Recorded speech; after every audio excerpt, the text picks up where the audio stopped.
Sort of, Shepard said. But the rest of them are much better looking. The other man slapped him on the back.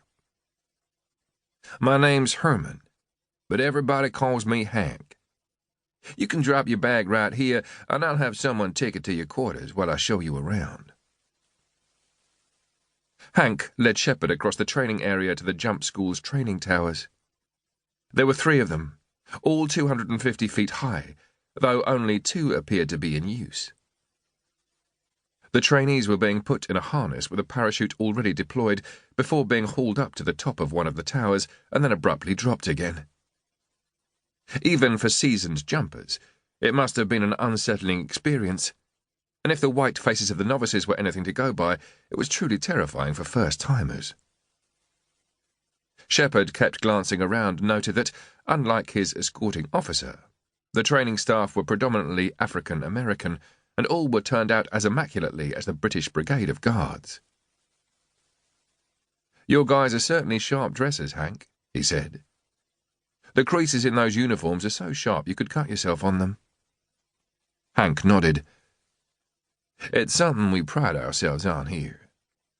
We even break starch, put on a completely fresh uniform twice a day, in the morning and after lunch." As Hank led him on a tour of the rest of the jump school's training areas, they walked past the parade ground, where the trainees had been divided into squads and were being paraded by their trainers while wearing full uniform and carrying flags. Whenever they met an officer coming the other way, they all had to shout in unison, "All the way, Major!" or Colonel, or whatever his rank was. And the officer would then reply with, "Above the rest, men!" It was, Shepard privately reflected, exactly the sort of bullshit that the SAS had discarded years ago, along with marching, parades, and other useless pseudo-military activities.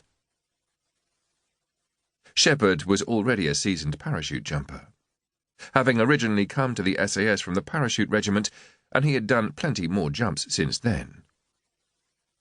The techniques that British airborne forces used were similar to those of the Americans, but with a couple of crucial differences.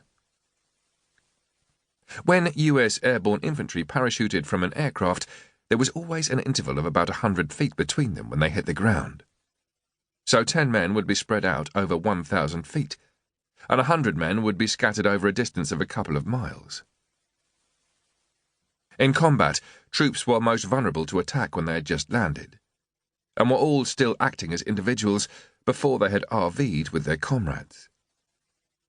In the RV system used by regular soldiers, individuals progressively formed into patrols, squads, sections, platoons, and then companies.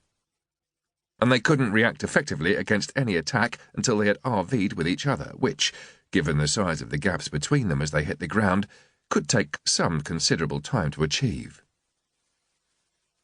In British para and SAS training, men jumped from the aircraft much closer together. 3 men in every 100 feet instead of 1.